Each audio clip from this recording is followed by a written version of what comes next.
without the preaching of the cross, without preaching the cross to ourselves all day and every day, we will very, very quickly revert to faith plus works as the ground of our salvation.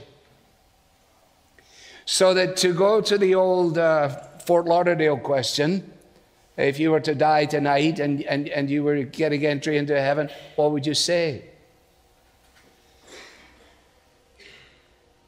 If you answer that, and if I answer it in the first person, we've immediately gone wrong. Because I believed, because I have faith, because I am this, because I am continuing. Loved ones, the only proper answer is in the third person, because he. Think about the thief on the cross. And what an immense, I can't wait to find that fellow one day to ask him, how did that shake out for you? Because you were cussing the guy out with your friend. You've never been in a Bible study. You never got baptized. You didn't know a thing about church membership. And yet you made it. You made it. How did you make it? That's what the angel must have said, like, what are you doing here? Well, I don't know. What do you mean you don't know? Well, because I don't know. Well,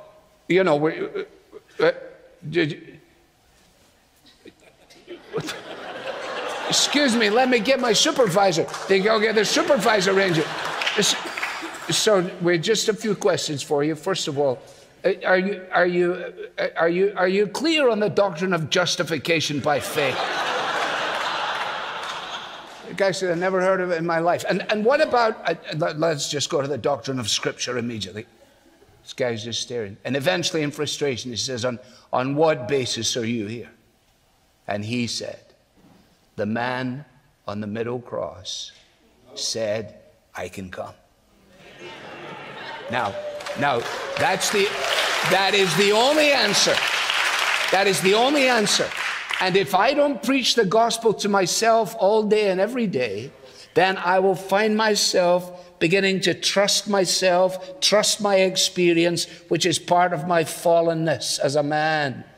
If I take my eyes off the cross, I can then give only lip service to its efficacy, while at the same time living as if my salvation depends upon me. And as soon as you go there, it will lead you either to abject despair or a horrible kind of arrogance.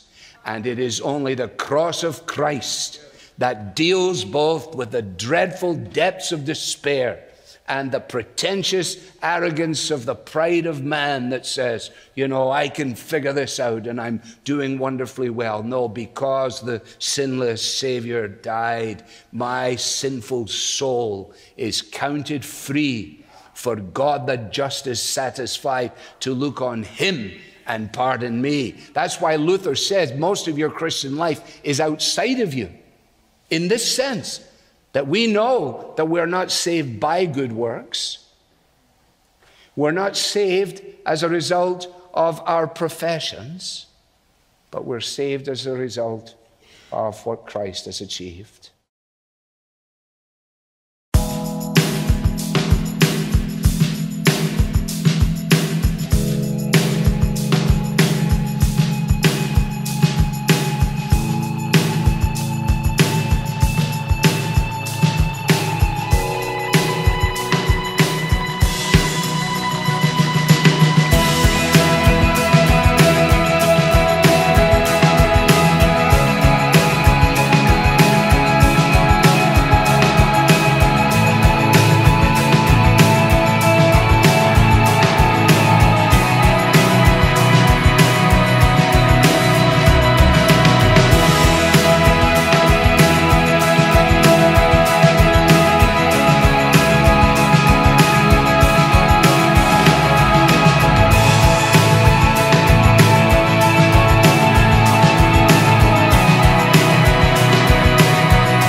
Dakilang Ama, nagpapasalamat po kami sapagkat narito kami upang sambahin ka, dakilain ka, banggitin namin ang kamangha-manghangan niyo pong ginawa sa aming mga buhay.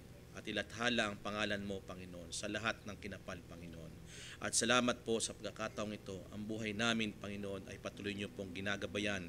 Pinagpapala na yung espiritual na pagkain. Salamat po, Panginoon. Hindi lamang yun, Panginoon, kundi sa lahat ng araw ng aming mga buhay, Panginoon. Kami po, Panginoon, yung iniingatan. At muli, Panginoon, kami narito. Hayaan niyo po ang iyong mga ginawa ay maibalik sa iyong karangalan, Panginoon, sapagkat ikaw ay mabuti sa amin. Ano man sitwasyon, ano man ang aming dinadaanan, mga kapatiran po namin. At dalayan ko po sa pagkakataong ito, kahabagan niyo po kami. Ituon niyo po ang iyong biyaya at ibuhos ang pagpapala sa bawat isa po sa amin, lalo na, Panginoon, sa panahong ito, na may mga kapatid po kami na nakararanas ng sakit, karamdaman, Panginoon. Salamat po sapagkat meron kaming, Panginoon, na dalubhasang manggagamot. Doktor, Panginoon, na walang papalit, Panginoon. Ikaw po yun, Panginoong Hesus. At nangako ka po sa iyong mga salita na ito po'y aming pinangahawakan, Panginoon. Ikaw po ang aming great healer, Panginoong Hesus. At sa iyong mga latay, kami po'y nagsigaling sa lahat ng sakit at karamdaman. Karamdaman, Panginoon, sakit, Panginoon, sa kasalanan at, Panginoon, sa mga pisikal, Panginoon. Salamat po sa restoration. May mga kapatid po kami na nasa banig na karamdaman. Ibangon niyo po sila, Panginoon. Itayo niyo po sila, Panginoon. Nasa gayong, Panginoon, minsan mahirap itayo ang kanilang mga kamay, ang kanilang mga paa, iluhod para sa iyo sapagkat sa karamdaman kanilang dinaramdam ngayon, Panginoon. Pero, Panginoon, nagpapasalamat po kami. Hindi po kayo tapos, Panginoon. Ibabangon niyo po sila, Panginoon. Ito po'y magpapakita ng iyong karangalan, kapurihan, sapagkat ikaw po ang aming manggagamot. Salamat po na marami sa mga kapatid po namin, ang mga namimighati rin, Panginoon, sa mga problema, persecution, Panginoon, pagsubok sa mga buhay, Panginoon. Hayaan niyo po, Panginoon, na hindi namin hinihiling, Panginoon, na alisin niyo sila roon, Panginoon, kundi pagtagumpayin niyo po sila, Panginoon. Kasama niyo po sila ipagtagumpay, Panginoon, sa lahat ng hamon ng mga buhay, Panginoon. Salamat po na marami sapagkat ikaw po ang unang nagtagumpay para sa amin. At salamat po, dalangin po namin ang aral, Panginoon, sa umagang ito. Magbigay ito ng kalakasan sa aming espiritual. Tulungan niyo po kami, Panginoon, na makatagpuan namin ang tunay na kapayapaan, kagalingan ng iyong mga salita. Kung may pagkutuwid man sa amin, tuwid niyo po kami, Panginoon, na hindi kami, Panginoon, magtatampo sa iyo, Panginoon. Kundi, Panginoon, tanggapin ito namin na may kayamanan sa aming puso upang kami makabangon sa aming kahinatnan ng buhay, Panginoon, na nagkukulang at nagkakamali, Panginoon. Salamat po sa iyong mga aral. Salamat po sa iyong mga salita. Hindi pa man po namin napapakinggan, alam po namin naglaang ka ng pagkain espiritual sa umagang ito sa aming buhay, Panginoon. Salamat po, Panginoon, sa restoration ng mga kapatid po namin. Salamat po sa kalakasan, bagong sigla, bagong lakas, bagong pagpupuri at bagong pasasalamat sa iyo, Panginoong Hesus. Binabalik namin ito sa iyo, karangalan, pagdakila, manunubos, manggagamot, tagapangalaga na aming mga buhay, umaalalay sa amin. Sa ngalan ni Hesus lamang namin, Panginoon. Amen and amen. Makaupo na po tayo.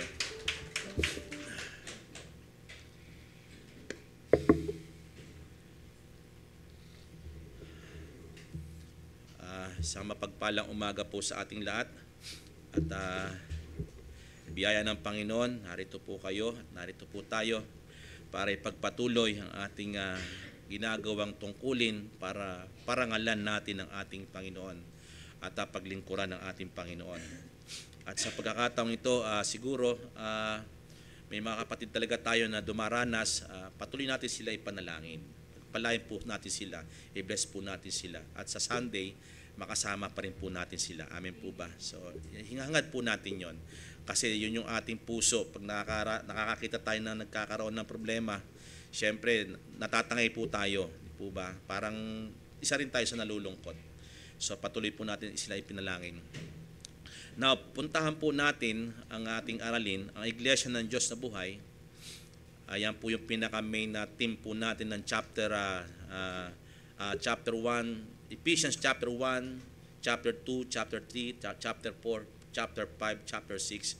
Yan po ang pinaka-main theme ng Ephesians. So bawat chapter, merong kinaukulang key verse, tsaka meron din po siyang kaukulan ng mga tema at topics. So ang topic po natin sa chapter 6 po ay yung gaya ng kawal. So wala po tayong monitor dito sa harap po, kapatid. Okay. At yan po yung sinasabi natin ang kawal. Sabi po sa Ephesians chapter 6, ang key verse po natin na pinagkunan na Ephesians chapter 6 verse 11, sapagkat ito yung pinakaalalay sa buong chapter. So ipapakita nito kung gaano ito kasagana at sa mga masagana naman po ba, di po ba? Sumagana na po tayo sa aralin sa una palang mga bahagi. So dito ipapakita pa rin hanggang sa kauli-hulihan ng ating pag-aaral ng verses ng chapter 6, sa uling verses nito, ipapakita ang kahusayan ng pagiging kawal. At sana tayong lahat ay magtagumpay bilang isang kawal. And I do believe ang mga iglesia ng Diyos na buhay ay matatag, lumalaban.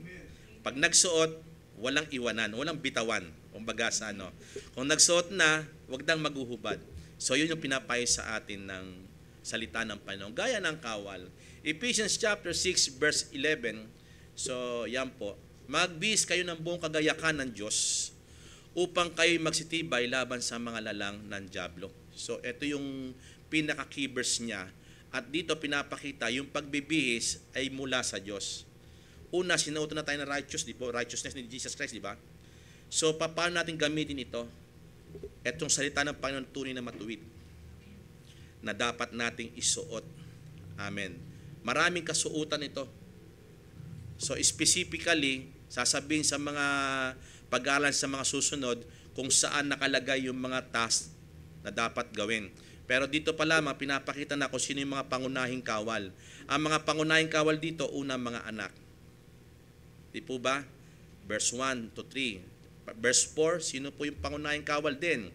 Mga ama, magulang. At ang pangunahing kawal, sumunod ay yung mga maglilingkod o yung mga servant, mga alipin, nangangamuhan.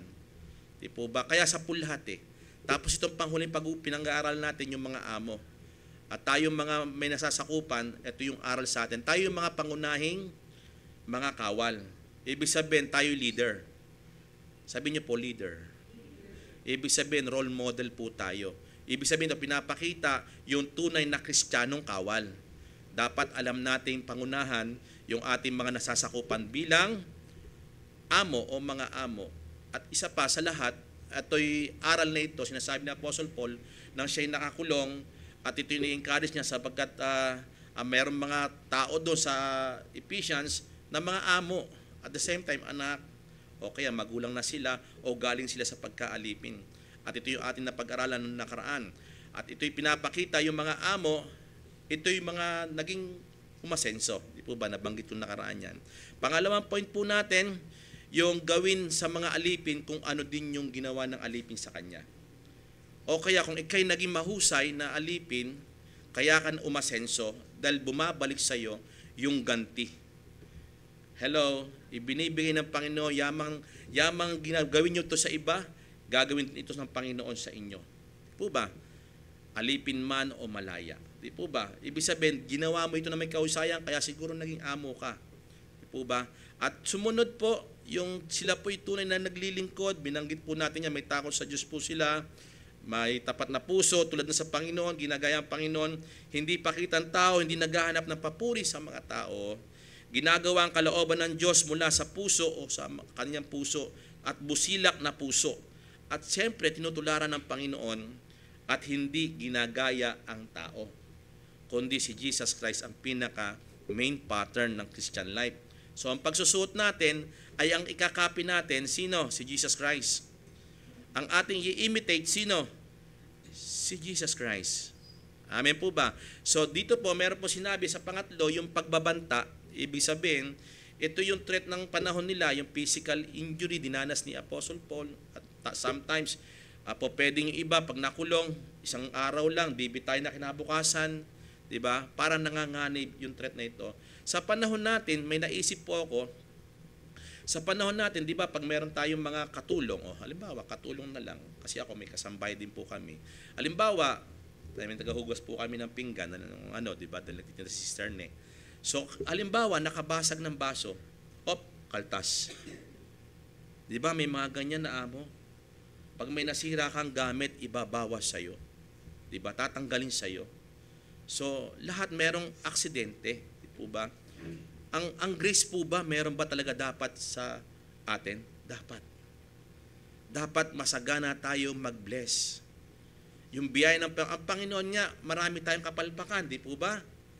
Pero ang Panginoon, pinatawan ba tayo ng parusa? Kailanman hindi tayo pinatawan ng parusa, binigyan niya pa tayo ng buhay na walang hanggan.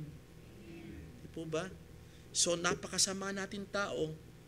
Di ba? Minsan, binabaliwala natin siya. Di ba? Samantalang tayo, amo tayo. Meron lamang, nalit lang yung ating kasambahay. Sasabihan na natin na hindi maganda. Di po ba? Dapat may biyaya tayo nagsasalita. O sa susunod daw, huwag ka na malilita. Di ba? O susunod isa pang late mo. Mag-isip-isip ka na kung saan ka papasok. Di ba? Huwag tayong ganun. Di po ba? Nagbabanta tayo. Di ba? O kaya tatanggalin ko yung mo. Kakaltasan kita. Isang oras. Di po ba? Ang bigat tayo minsan Lalo na tayo mga Kristiyano, dapat hindi tayo ganun. Sabihin niyo mo, huwag ganun. Tayo ay mapagbiyaya, lubos. Kaya nga, pag si Jesus Christ ang tinignan natin, napakayaman. Napakayaman ng karakter. Kung titingin tayo sa ginawa ng kapwa natin, hindi natin makikita ang kagandahan ng Panginoon. Kung titingin tayo sa Panginoon, makikita natin ang kagandahan niya, isusukli natin sa ating mga alipin. Kasi ire-reflect natin sa sarili natin Amin po ba? Nare-reflect natin yung sarili natin sa Panginoon kasi siya ang pinakamatuwid, tayo walang katwiran. Tapos yung kasambay natin o yung mga pinamumunuan natin, nagkamali lang.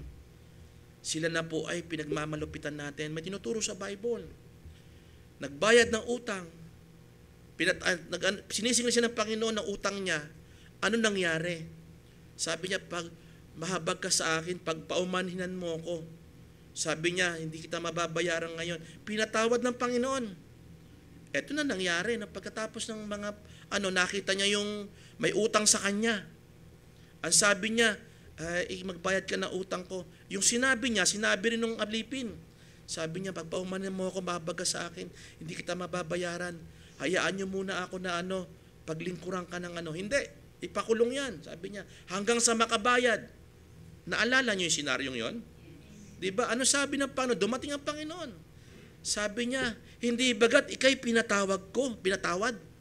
Pero ikaw hindi nagpatawad. Hindi, ibig sabihin, hindi mo nireflect ang sarili mo sa ginawa ko sa iyong mabuti. Dapat magsukli ka rin ng mabuti. Ano sabi niya? O ikaw ngayon ang parusahan. Kasi siya ang matuwid na hukom. Di po ba? Kaya nga ang salita ng Panginoon, ito po ang kingdom, makinig kayo mabuti. Ang kingdom ng Panginoon, kung ano ang iyong ginawa, gagawin sa iyo ng Panginoon. Kailangan mong gumawa ng mabuti sa kapwa para lalong gawang ka ng Panginoon na mabuti. At sabi po rito, di ba, huwag magbabanta. Pang-apat po natin, alam natin ang Panginoon nakatingin sa langit Di ba? May isa lang tayong Panginoon. He is a Lord of all, Lord of lords, King of kings. Amen? Hari siya ng mga hari. Nakatingin siya sa atin. Ngayon, pag nakita ng Panginoon, kaya nga pinapakita dito sa pang-5 point po natin, dito tayo pupunta ngayon, at sandali lang po talaga ako, ipapakita natin dito, may maganda pa rin itong pinakita. So sa pang-5, pareho ang tingin ng Panginoon sa bawat isa. Pag sinabing pareho, alam niya papaano siyang magkaloob. Alam niya kung papaano niya ibigay ang karampatang para sa iyo. At ito'y depende sa iyong itinanim. At ito'y depende sa iyong ginawa sa iyong kapwa. Kasi ang basihan ng Panginoon sa ginagawa natin, kung ginagaya talaga natin siya o hindi. Kasi pag ginagaya natin ng Panginoon, yung reward mo, ayon doon sa ginawa mo. Hello? Kaya marami, tignan nyo po ngayon, ako, ang nangyari sa akin, ilang araw po ako nagkasakit. masama pakiramdam ko. At ngayon medyo ano pa, tinanggap ko po yung ginawa ko. Kasi po nagpaulan-ulan ako. Di po ba? Panahon ngayon, panahon ng sipon tsaka ubo. O di ba? Pinilit mong bumiyahe ng tricycle. O di ba? O at biyahe ka kahit umuulan, o nababasa ka, maya natutuyuan ka. O natutuyuan ako ng pawis. O ano nangyari? Tanggap ko yung ginawa ko sarili ko. How much more pag ginawa mo sa kapwa mo yung mabuti, tatanggapin mo rin sa Panginoon ang mabuti. Amin po ba? Ang kingdom ng Panginoon ay pagpapakita kung anong ginawa mo, babalik sa iyo. What you sow, you reap. In Galatians chapter 6, verse 7 yata yan. Sabi niya, anuman ang iyasik ng tao, ang Diyos ay hindi na pabibiro. Take note of this. Ang Diyos ay hindi na pabibiro, sabi doon. Ibig sabihin, ang Diyos hindi nagbibiro. Kung anuman ay tinanim ng tao, ay siya rin ang aanihin niya. Kasi bakit? Nakatingin siya sa diba, sa taas, diba, sa langit siya. At sabi niya, wala siyang tinatangi. Kung ano yung nasik mo, hindi porket ikaw yung nangangaral, pag nagkamali ka, hindi ka na mag-aasik ka ng ano. Kung ano yung tinanim mo, anihin mo. Kaya tingnan niyo po ito, pare-pareho ang tingin sa atin ng Panginoon.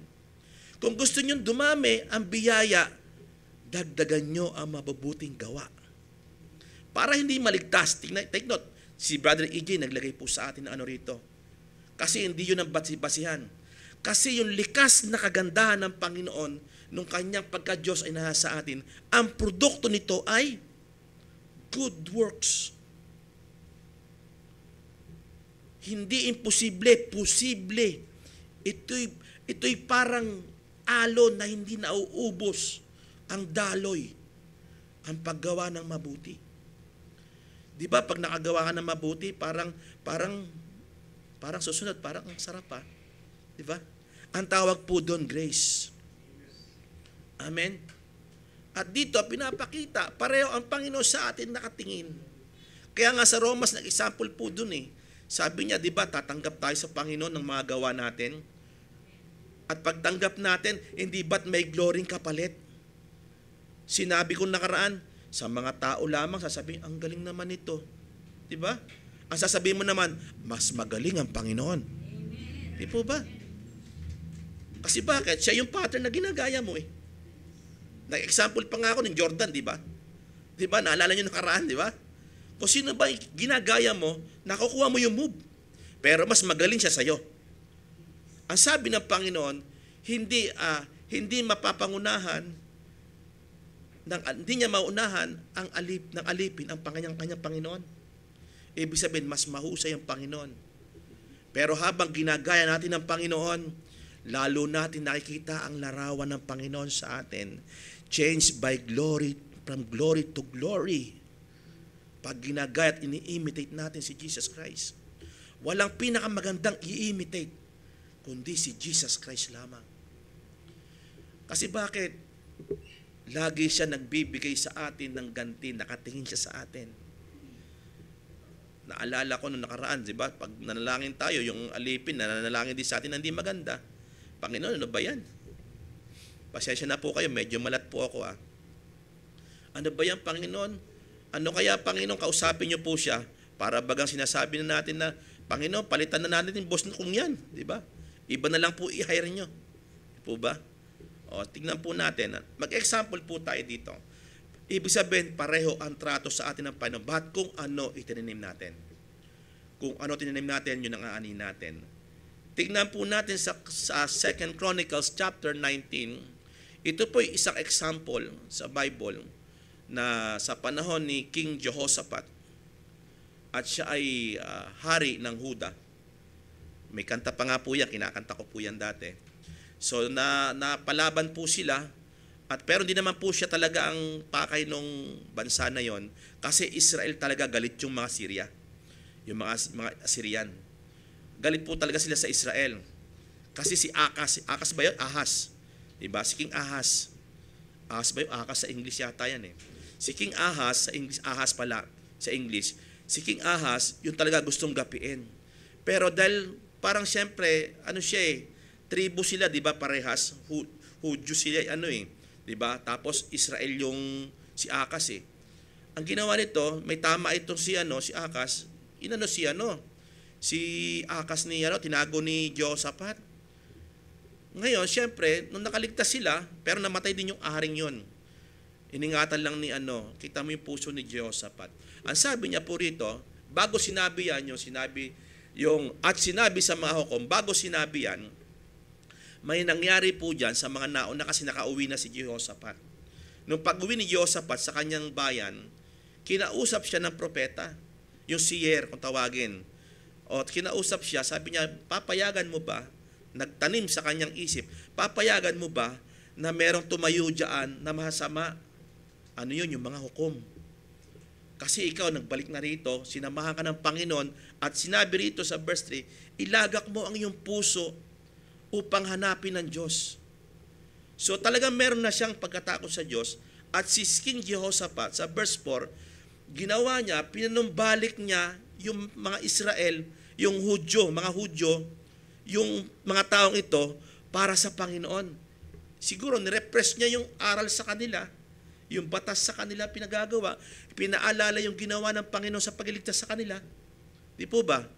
Ito nangyari. Kaya yung verse 5, unahan ko lang po ng verse 5, naglagay siya ng mga bagong hukom. Yung mga na po ito, na rebirth. Kumbaga sa new na po ito, bagong pamamahala na.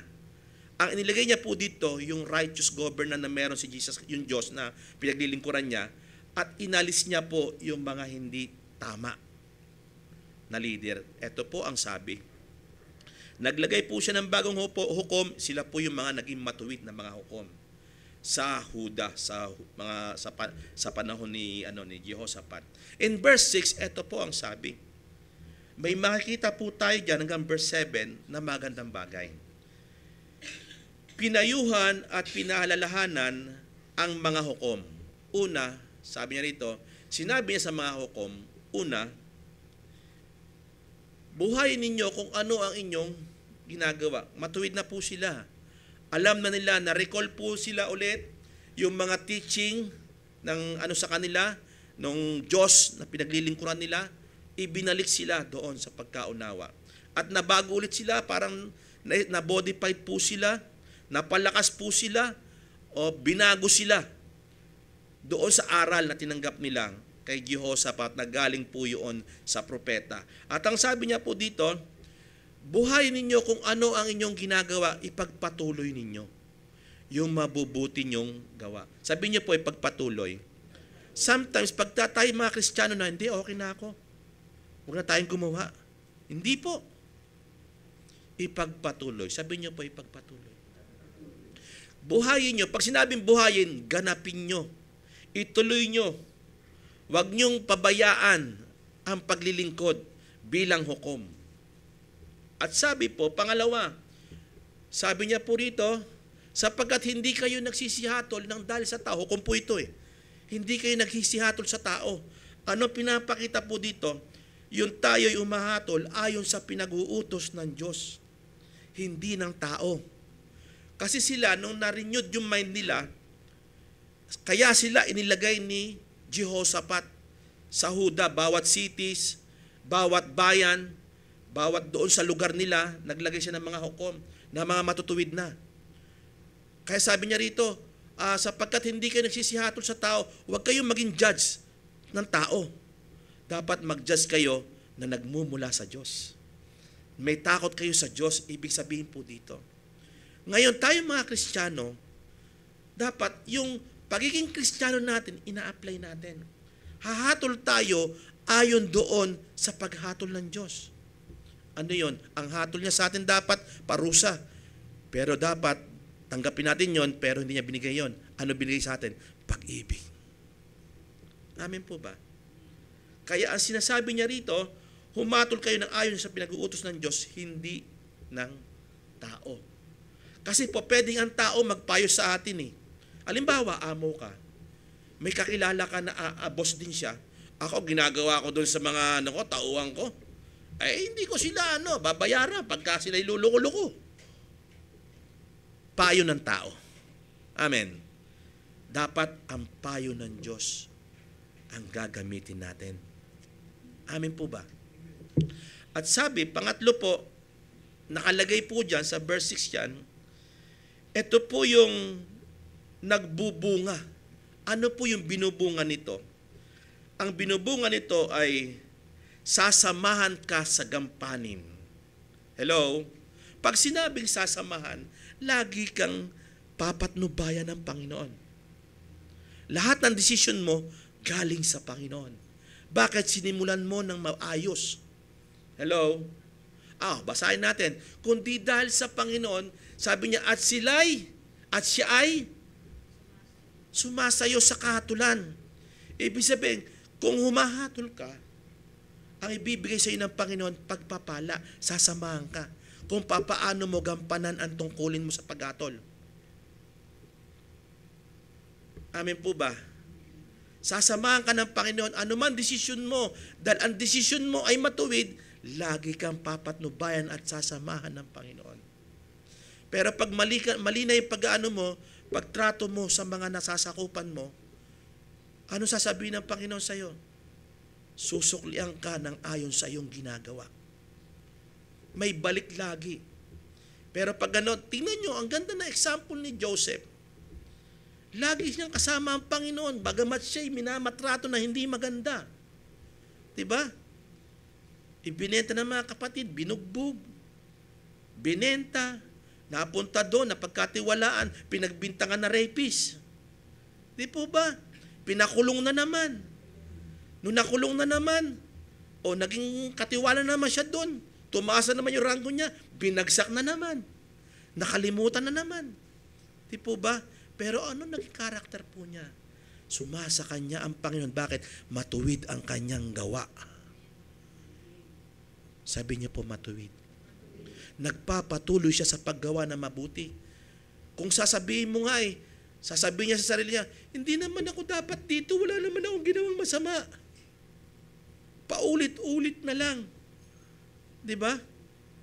Hindi siya nagreklamo kasi ginagampanan niya ang tungkulin kahit nasa kulungan siya. Sinasamahan siya ng Panginoon. Kasi bakit? Yung ginagawa niya ay ayon sa kalooban ng Panginoon. Kaya kahit saan lugar tayo naroroon, sasamahan tayo ng Panginoon. Kahit anong sitwasyon mo, sasamahan ka ng Panginoon kung laging matuwid ang iyong ginagawa. Kung nagkakamali tayo, tatanggapin natin yung consequences. Amen po ba? Ngayon, kapag tinanggap natin consequences, aminin natin sa Panginoon, nagkamali tayo. Kung inaamin natin, itatayo tayo ulit ng Panginoon. Sisimulan ulit tayo sa maayos. Ang Panginoon, magaling mag-restore po yan Kahit pumapalpak tayo kaya nga tayo nilagyan ng Holy Spirit para ibalik tayo muli sa Panginoon Amen po ba? Tingnan po natin sa verse 7, kapatid. Ang ganda ng pangako niya, sasamahan tayo ng Panginoon. Kayo mga hukom, sabi ni Josaphat, sasain nyo sa paghatol ninyo. Kasi gumagawa kayo na matuwid.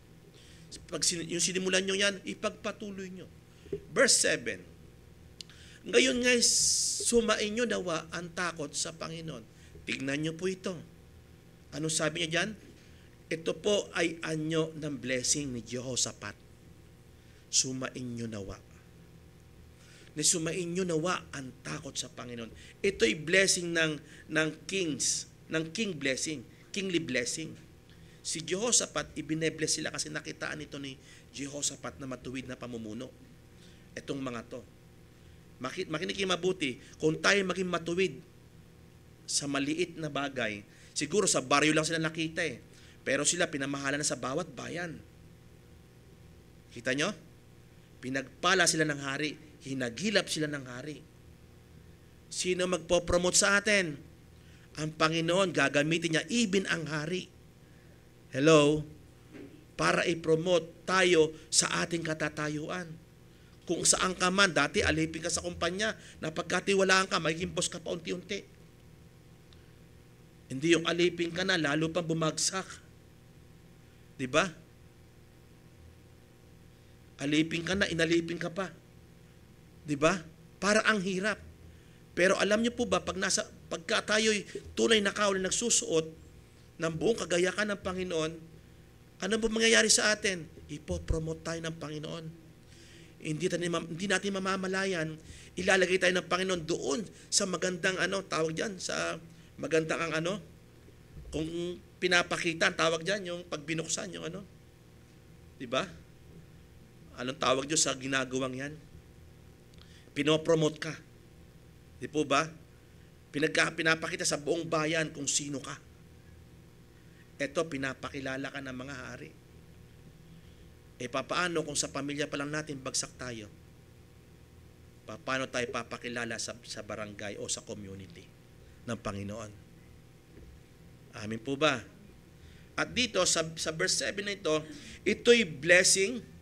Sabi niya ngayon nga'y sumaiyo ang takot ng Panginoon at sinasabi niya po diyan, kaya nga binigay ko po diyan yung pinayuhan at pinaalalahanan dahil naandyan din po yung nakalagay yan. Una, mag-ingat sa bawat desisyon o magsiingat kayo sa inyong gawain. Sa bawat desisyon natin, piliin natin ang mas maayos, mas mainam. Sinasabi ni Jehoshaphat po ito sa mga hukom. Lahat ng inyong gagawin, pag-isipan nyo muna maigi, mag-ingat kayo. Kasi bakit? Ang Panginoon nakatingin, yung Diyos na pinaglilingkuran natin. Amin po ba? Mag-ingat tayo. Kasi bakit? Diyan makikita kung ikaw ay liwanag o asin ng sanlibutan. Kasi ang taong bayan o mga kasama natin, makikita tayo kung sino tayo. Dito, hindi natin alam kung sino tayo, kung sino kayo, hindi ko kilala. Ako, hindi nyo kilala. Alam nyo lang kami, ako nangangaral ako. Pero sa aking bahay ba, ako ba'y liwanag at asin? Sa aking trabaho ba, ako'y liwanag at asin? Kayo ba liwanag at asin na sanlibutan? Dapat ganon. Kasi bakit? Kung anong karakter ibinigay mo doon, balitang-balita yun sa buong baryo. Sa buong community, kung anong ginawa mo, balitang-balita yun. Po pwedeng mabalita yung dati, pero ngayon iba na, hahanga sila sa Panginoon. Amen. Pero kung hindi, kaya nga, Christian ka na, Christian na tayo, mag-ingat tayo. Kaya hindi tayo makahatak, siguro may nakikita sa atin, ang pamilya natin, mga mahal natin sa buhay, yung mga nasasakupan natin. Imbis na maisama natin yung mga kasama sa trabaho na pinapangunahan natin, baka napipilitan lang sila. Amin po ba? Kasi baka hindi papasukin. Kailangan mag-church. Kasi karakter ang ipapakita.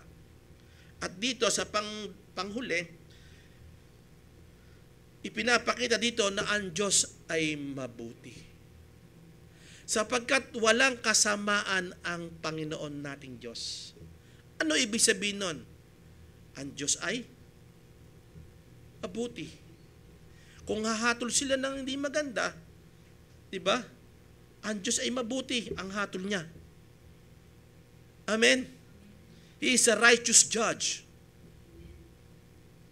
At dito pinapakita na ang Panginoon natin Diyos sa pinaglilingkuran ay mabuti. Kaya nga sa bandang huli dyan, una, hindi siya nagtatangi ng mga tao. Kaya kinuha ko po yan kasi kasama po yan sa ating context na pinag-aaralan. At sinasabi, wala siyang itinatanging tao. Diba? Pangalawa, hindi siya kumukuha ng suhol. Makinig kayo mga kapatid ko makinig kayo. Importante po ito bilang mga Kristiyano tayo. Sometimes ang church, tayo pupunta ng church, Panginoon magbibigay ako sa iyo, Panginoon sisimba ako sa iyo, Panginoon kaya mo bang magpalakas sa Panginoon? May nagawa ka hindi maganda? Hindi natin kaya suhulan ng Panginoon. Tatanggapin pa rin natin kung ano ang ating itinanim. Ano sabi? Ako, no, isang araw, kinausap ako ng Panginoon sa panaginip. Eto, ika ang iyong gawin. Kinausap ko ngayon ng asawa ko. Ginawa namin yun yung araw din yun. Sabi ng Panginoon, Sa salita niya, nananalangin ako ng madaling araw. Panginoon, ano ang ibig sabihin yon? Ipinunta niya ako sa salita niya. Kung ikay maghahandog sa Panginoon at naalala mo na meron kang kagalit, iwan mo ang handog mo. At makipagkasundo ka doon. At pag kayo nagkasundo na, kunin mo ulit ang iyong handog.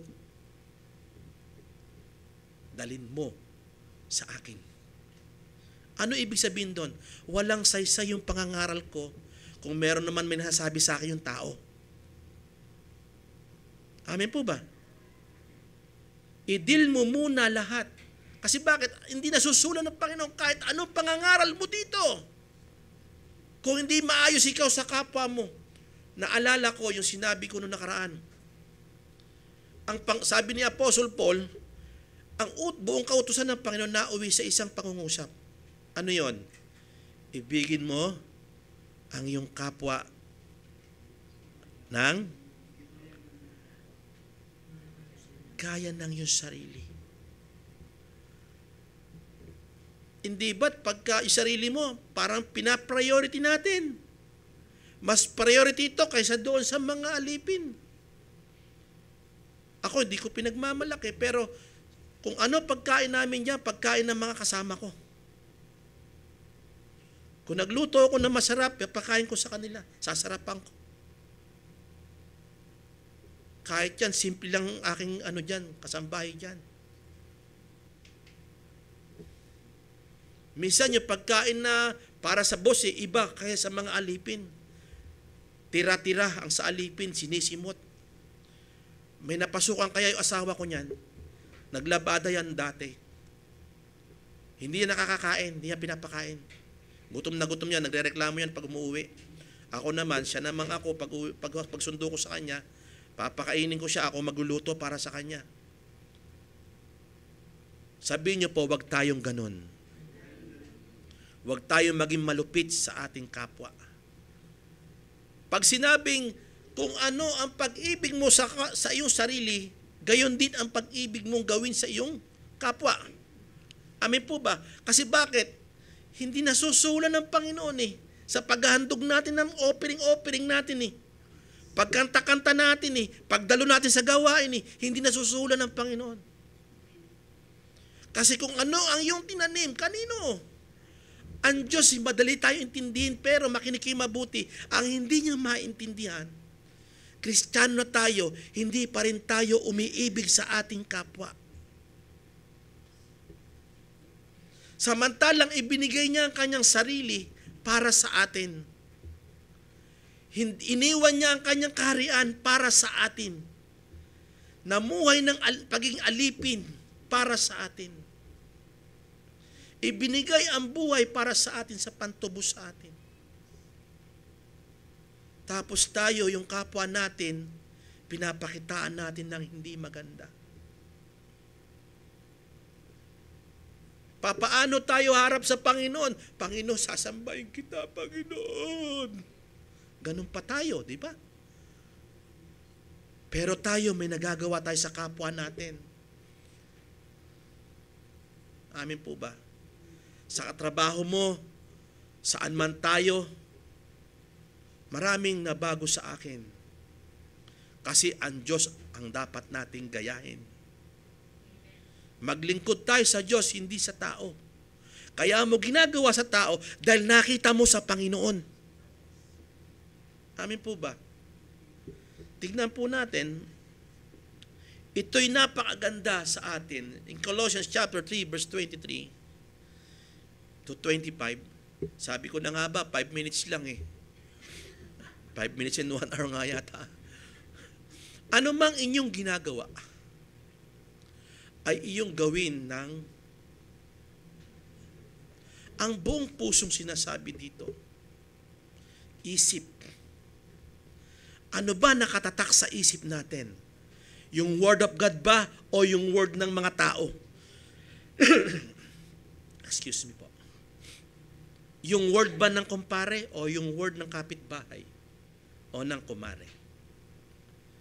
Ano man ang inyong ginagawa ay gawin yung buong puso na gaya sa Panginoon. Ang Panginoon, ibinigay niya ang buhay niya kasi buong puso niya tayong minahal. Makinig kayo. Mahalaga po ito. Nagaya na sa Panginoon at hindi sa mga tao. Take note ko po sa inyo. Value is a greater.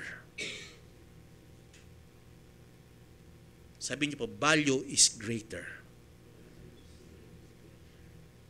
The most valuable on earth and heaven, the most valuable on earth and heaven is relationship. Wala nang iba. Hindi ito kayang palitan ng ginto, pilak, diamante, ang relasyon. That's why Christ na nasa taas, dahil sa relasyon niya sa atin, bumaba siya. Now, makinig kayo mabuti. Makinig kayo, church. Anong relasyon mo sa iyong alipin? Anong relasyon natin sa mga nasasakupan natin? Pinahalagaan ba natin sila? Yung relasyon na ibinigay ng Panginoon sa atin para sa kapwa?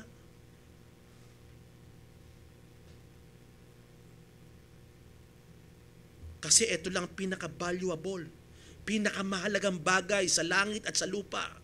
Yung relasyon ng Ama sa atin. Isinugo niya ang kanyang kaisa-isang anak. It cost everything because of the relationship. Ibibigay ang lahat dahil sa relasyon. Hello? Hello? Lahat ibinigay ng Panginoon sa atin dahil sa relasyon niya sa atin. Suffering, pagtitiis, even to death, ibinigay niya alang-alang sa relasyon na mag-uugnay natin sa Ama. Sige po, palakpakan niyo si Lord.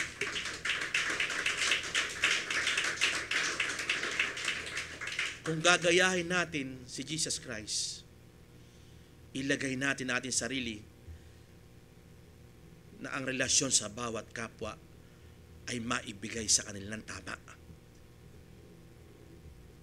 Amen po ba? Ano man ang inyong ginagawa, kaya nga lahat ay mababaliwala dahil sa relasyon.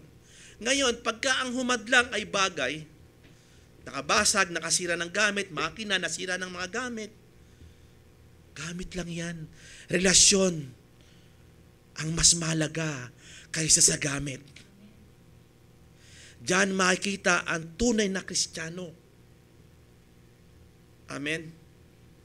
Ang isang, kaya nga, ang liwanag na sinasabi ng 1 John. Huwag niyong ibigin ang mga bagay sa mundong ito. Ang liwanag lagi na sinasabi. Kasi ang ibigin niyo ay ang iyong kapatid.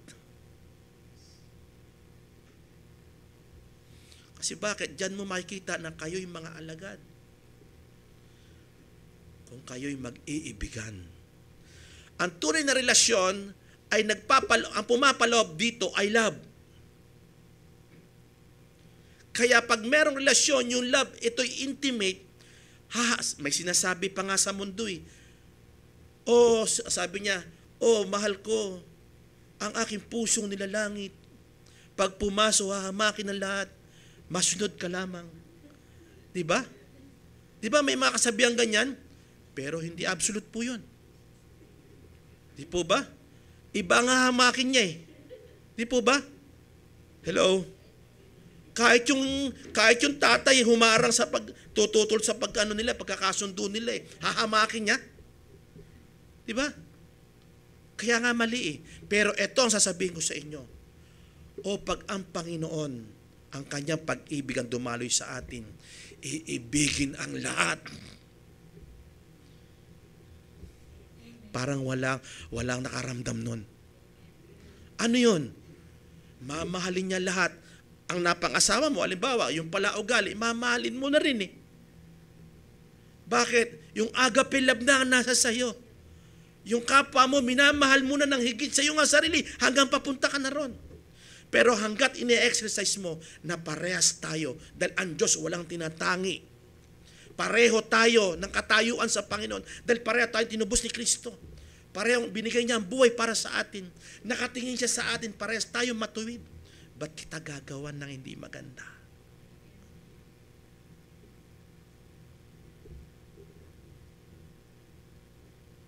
Sana makita natin ang kagandahan. Kung nandun na tayo sa taas, abutin natin yung mga nasa baba.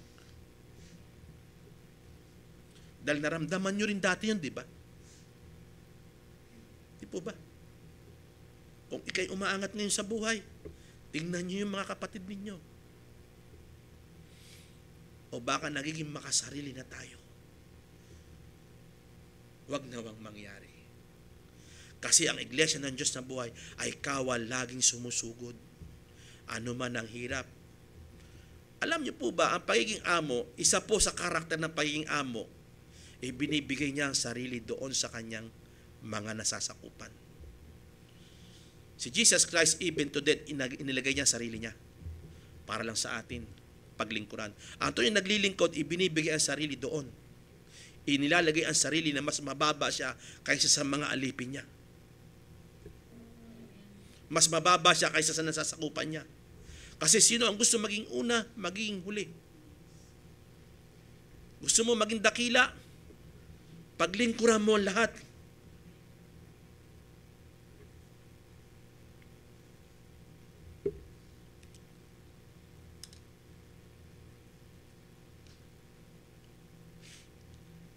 Ang ganda ng aral. Sa Diyos ang kapurihan. Tulungan natin ang ating sarili. Work out our own salvation. Kung sinasabi na tayong kawal ng Diyos, Diyos na buhay, tayo iglesia niya. I-work out natin, sanayan natin. Gumawa sa ating kapwa na mas higitan pa natin ang paggawa sa kanila ng maayos, mabutit, matuwid.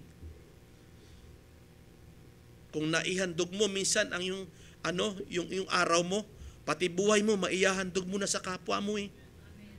Amen. Mauubos na ang oras mo sa Kanya. Sa pagtulong. Di po ba? May nangyayaring ganyan, di ba? Kasi bakit? Hindi ka nakatingin sa tao, nakatingin ka sa Panginoon. Kasi ganoon ang Panginoon. Nang ang Panginoon ay may istorya ang Panginoon. Naalala ko lang po. Total, malamig naman po, di po ba? Manatili lang po kayo, mga 2 oras pa po yata tayo eh. Kahit conclusion na po ito eh. May naalala po kasi ako. May dumaan na sugatan, sugatan. Yung mga priest, yung mga Levites, may sugat eh, dinaanan lang. Pero yung isa, dalawa'y dumaan eh, parang sila'y naglilingkod niyan. Mga Levita yan. Pero yung isa dumaan, ginawa niya, sinano niya yung sugat. Nilagyan ng first aid. Langis. Matapos niyo, dinala niya sa sa gamutan o sa lugar na bahay na para siya ay makapagpahinga. Bahay patuluyan. At nung matapos nang nailagay doon, sabi niya doon sa may-ari, ngayon, babalik ako, kung ano man ang babayaran, ako na sasagot. Pag babalik ko, babayaran kita.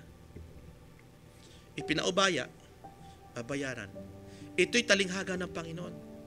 Sino sa tingin nyo ang tinanggap? Yung mga naglilingkod ba sa templo? Dumaan dinaan-daanan lang. At ang dumaan pa, hindi pa kalahi. Sino pa nagmalasakit? Yung hindi pa born again. Nakakaya naman sa born again yan. May nakita na nadapa, hinayaan pa. Ano man ang iyong ginawa ay iyong aanihin. Parehas natin itong tatanggapin. Lalo na tayo, Kristiyano, alam na natin ang salita ng Panginoon, mas malaki na yung responsibilidad natin. Habang tumatagal tayo sa Panginoon, marami tayong natututunan, lalo lumalalim ang ating pananagutan. Tumataas ang ating pananagutan sa Panginoon. Kasi alam mo na ang katotohanan, hindi mo ginawa. Sabi ng Bible. Di po ba? Ito'y moral sa atin. Spiritual to moral. Na higit sa lahat ay relationship. Bakit sinasabi po ito? Tunay tayong kawal. Kung tunay tayong kawal, ano na ngayon tayo sa ating mga nasasakupan? Kaya nga, ang napakahalagang salita, gayon din ang gawin nyo sa mga alipin. Kung ano ginawa ng mga alipin na dapat para sa iyo, gayon din ang pagsukli mo. In Colossians, sige po, basahin po natin yung Colossians. Tuloy po na 24. Yamang inyong nalalaman na sa Panginoon ay tatanggapin nyo ang ganting mana. Sapagkat naglilingkod kayo sa Panginoong Hesus. Take note. Sino mang narito mga Kristiyano, ibig kayo nanonood dyan. Kung naglilingkod ka sa Panginoon, tatanggap ka ng master reward sa Panginoong galing.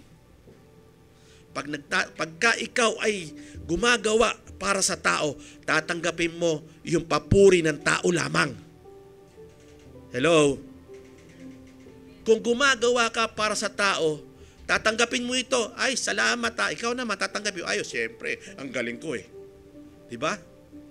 Kasi bakit? Gumagawa ka sa tao. Ang tawag po dyan, man pleaser. Nahihiya ka sa kanya, kaya gagawin mo eh. Di po ba? Ang tawag po dyan, man pleaser. Nagbibigay ka ng papuri sa tao. Pero pag sa Panginoon ginagawa, ang ganting mana sa Panginoon nagmumula. Ginagaya mo kasi ang Panginoon. Kasi bakit? Kawal ka niya. Bibigyan mo siya ng kaluguran. Yung nagtala sa atin, 2 Timothy chapter 2, 3 and 4. Magtiis ka sa akin ng gayang pagiging kawal ni Kristo. Upang huwag kang umayon sa takbo ng mundo, upang kalugdan ka na nagtala sa atin. Sino nagtala sa atin? Ang Panginoon. Siya yung pinaka-general natin eh. Amen?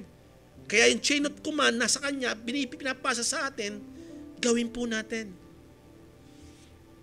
Naglilingkod tayo sa Panginoon, hindi sa tao. Kaya ano man ang ginagawa nyo, sabi niya, ano man, Thessalonian, sinabi po yan, in all things, gawin niyo po yan sa Panginoon. At ipagpasalamat. Amen. Kung hindi tayo tinala, wala tayong gawang mabuti. Kailanman, imposible tayong gumawa ng mabuti.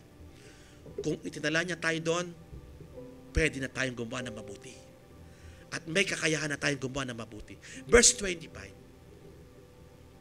Sapagkat ang gumagawa ng masama ay tatanggap ng ayon sa masama na kanyang ginawa. Take note, Colossians, ito'y mga Kristiyano. Ingat tayo. Sabi niyo po, ingat. Huwag tayong gumawa sa ating kapwa-kapatiran na masama. O ni mag-isip ng masama. Kasi saan nagsisimula? Pag nag-isip ka ng masama, gagawa ka ng masama. Kung ano pinaglihi mo doon, ipapanganak mo, gagawin mo. Sabi ng James. Ang kasalanan ay pag naipaglihi, ipanganganak. Naipaglihi na eh. Hello? Saan pinaglihi? Sa isip. Kaya sinasabi niya, ang paggawa, pagtatanggap ayon sa masama ng kanyang ginawa at walang itinatanging mga tao. Kahit na ikay naglilingkod sa Diyos, kung gumawa ka ng masama, tatanggap ka pa rin ng ganti. Walang itinatangi ang Panginoon. Inuulit-ulit sa ating binabasa. Alam na natin, hanapin natin yung mabuti at righteous na gawa. Amin po ba? Panghuli, ito pa lang pala yung conclusion. Kapatid, ito'y biyayang kaloob ng Diyos sa atin. Ito pa lang pala yung conclusion. Kala ko 5 minutes lang eh. Sorry po sa inyo ah. Conclusion, ito'y biyayang kaloob ng Diyos sa atin. Kailanman hindi magpuproduce ang masama ng mabuti. Pag ginawa kang mabuti ng Panginoon, hindi imposible. Ito'y posibleng biyaya na dadaloy sa atin. In 1 Corinthians chapter 2 verse 12, ito po sabi niya, ngunit ating tinanggap hindi ang espiritu ng sanlibutan. Ano yun yung gaya-gaya sa sanlibutan? Kundi ang espiritong mula sa Diyos upang ating mapagkilala, malaman ng lubusan ang mga bagay na sa atin na ibinigay na walang bayad ng Diyos. Ano yung walang bayad na ibinigay ng Diyos sa atin? Yung tahanan tayo ng banal na espiritu, walang bayad yan. Regalo yan na na-regenerate tayo. Yan ang tumutulong sa atin para kumilos sa magagandang gawa. Pero hindi para maligtas. Ligtas ka na, kaya ka may Holy Spirit. Ang produkto ng Holy Spirit ay good works. Yung good character naroroon. Amen. May bunga po yun sa loob yung Spirit. May ilalabas yun sa pamamagitan natin. Ginagamit niya yung katawan natin to express the glory of God. Para may pakita yung glory ng Diyos sa katauhan natin. May pakita yung liwanag at asin na nagmumula sa Panginoon. Amen po ba? That's why merong Holy Spirit para alam natin yung biyayang tinanggap natin. In Philippians chapter 2, verse 12 to 15, last na po ito, ay salamat, sabi nila. Okay, kaya nga mga minamahal ko, sometimes ganito tayo. Kung paano ang iyong laging pagsunod na hindi lamang sa harapan ko. Siguro si Paul, sabi ni Paul, alam to mga kasamahan ko sa pangangaral ito eh. Masunurin sila pagka ako'y kasakasama nila eh. Kaya sabi niya sa mga taga-Pilipay, sabi niya, kaya nga minamahal ko, kung paano kayo sumunod sa akin, hindi lamang kayong kasakasama ko sa harapan ko, kundi, bagkus ngayon ako'y wala. Dahil nakakulong ako. Wala ako sa harapan nyo, pero nakasama ko kayong mangaral, at kayo na pangaralan, at naging masunurin kayo sa aral ni Kristo, na aking tinuro sa inyo. Sabi niya, kundi kahit ako'y wala, ay lubusin ninyo ang gawain ng inyong, pakibasa po ng sabay-sabay. Gawin ninyo, sabihin ko po, okay, kundi bagkos pa nga ngayon ay wala, ay lubusin ninyo ang gawain ng inyong sariling pagkaligtas na may sometimes ang bigat. Kasi bakit? Mahirap sumunod. Walang fear of the Lord.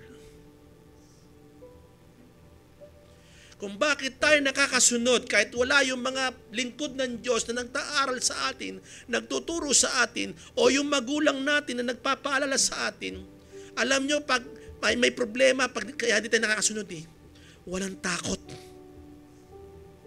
Pero pag meron takot, the fear of the Lord is the beginning of wisdom. Proverbs chapter 3. Kaya nga, ang pagsunod sa paggawa na mabuti, dahil kaligtasan eh, lubusin natin yung kaligtasang meron na tayo. Ibig sabihin, gawin natin ng gawin, i-exercise natin ng exercise, palaguin natin ng palaguin yung good works. Dahil yung Kristong ito, hindi tulog, ito'y buhay sa atin. Espiritong nasa atin ay kumikilos, ito'y quicken, laging buhay. May power, may kakayahan, may ability. Ito'y nagbibigay ng lakas ng loob sa kapwa. Lalo na sa mga nanghihinang puso. Napapagal na kaluluwa. Pag ikaw nakasama, lalakas. Hello? Kasi wino-work out mo yung salvation na meron ka na. Hello? Work out your own salvation. With fear and trembling. May takot panginginig. Kasi bakit? Kung walang takot panginginig, kailanman mahirap sumunod. Ang papa namin dati, pag sumipula, takbo kami. Takot kaming mapalo eh. Oh. Yung mga text ko dyan, naiiwan eh. Nadadakma ko lang yung konti eh. Kaya sunod ka agad. Yun yung example. Pag takot ka, gagawin mo para sa Panginoon. Sabi ni Papa, o sige, magdilig tayo. Dilig tayo kasi baka may palo eh. Pero ang buti ng Panginoon, kahit di tayo makasunod, may grace pa rin siya para mamaya, bukas, o isang taon, isang buwan, susunod ka na. By the grace of God. Ito'y biyaya ng Panginoon sa atin. Verse 13, bibilisan ko na po. Sapagkat Diyos ang gumagawa, saan yon? Sa loob nyo. Sa loob natin. Siya ang gumagawa. Huwag natin pigilin. Tayo mga Kristiyano, minsan pinipigil natin paggawa na mabuti. Kasi ako, na-experience ko po yan eh. Alam mo mabuti, hindi mo nagagawa. Di po ba? Mas magaang, mas masarap sana makatulong, pero minsan kasi may gampanin ka, hindi mo natutulungan. Di po ba? Di po ba? Nangyayari po ba yon? Di ba nangyayari yon? Huwag natin pabayaan. Kasi Diyos na gumagawa eh. Maging ang pagganasa at paggawa. Pero pag hindi mo nagawa, di ba, parang nalulungkot. Ba't di ko nga pa natulungan yun? Di ba? Di ba? Kasi meron kang spirit sa loob. Ligtas ka na kasi, sabi diyan sa context niyan. Ayon sa kanyang mabuting kalooban. Yun yung goodwill ni Lord. Verse 14. Gawin ninyo ang lahat ng mga bagay na walang bulong-bulong at pagtatalo. Yung good works, pinapakita dito, sa isip pa lang maayos na. Oy, bakit kaya wala si ano?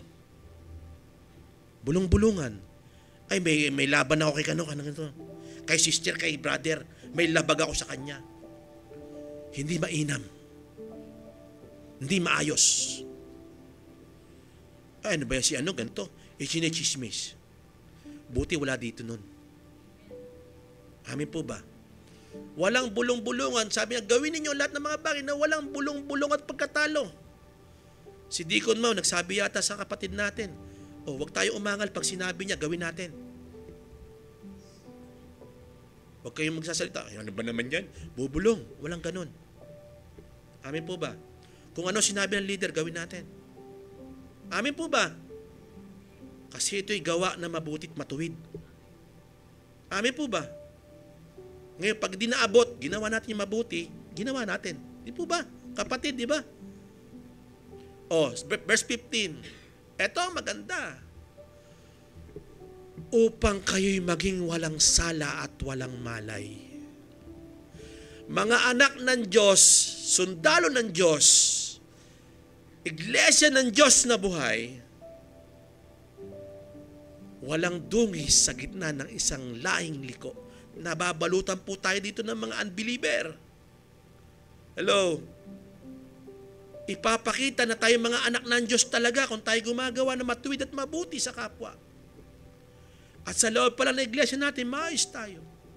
Amen? Walang bulong-bulong, walang pagkatalo. Ginagawa ang kalooban ng Diyos kasi ang Diyos ang gumagawa ng pagganasa, nagbibigay. At abilidad para gawin ang kalooban niya. Kaya advice niya, huwag kayong magbulong-bulungan kasi para ipakita na kayo ipapakita na walang malay, walang dungis. Sa gitna ng lahing liko, sa gitna nila'y magliliwanag kayo tulad ng ilaw sa sanlibutan. See? Ang liwanag ay sa karakter. Relationship. Ibabalik ko, relationship. Maging kapwa tayo. Ano yun? Makipagkapwa-tao tayo. Kahit sila'y mababa, amo tayo, tayo yung nasasakupan natin sila, mahalin natin sila. Hindi dahil sa pakinabang natin sila, dahil doon tayo kumukuha ng ano. Kundi dapat, gawan pa natin na mas higit yung ginagawa nila. Mahalin mo sila, gaya ng iyong sarili. Uulitin ko, value is greater. Ang pinaka-valuable sa mundo at sa mundong ito at sa langit ay relationship. Ayusin natin. Pag may relationship, ano binubuo nito? Love. Mahalin mo ang kapwa natin. Unang kapwa mo, pamilya. Labas, trabaho. Huli ang church. Dito na ngayon may express ang tunay na love ng Lord. Kasi lahat tayo may kapintasan. Paano natin sila mahalin? Yung mga nagkukulang sa atin. Amin po ba? Nawa po itong aral na ito'y nagbigay sa atin ng tunay na larawan na tayo naging mga tunay na kawal ng ating Diyos na buhay. Kasi pag walang pag-ibig, walang relasyon, kanya-kanya po tayo. Amin po ba? Iba-iba ang takbo. Kung walang pag-ibig, kanya-kanya, makasarili ang bawat isa sa atin. Pero pag naghari ang pag-ibig at relasyon sa atin, ang langit ay narito na. Kasama tayo ng mga unbeliever na tatanggap nila ang tunay na langit. Ang tunay na Panginoon, nakikilala niya dahil sa atin. Amin po ba? Liwanag at asin tayo ng sanlibutan ito. To God be all the glory.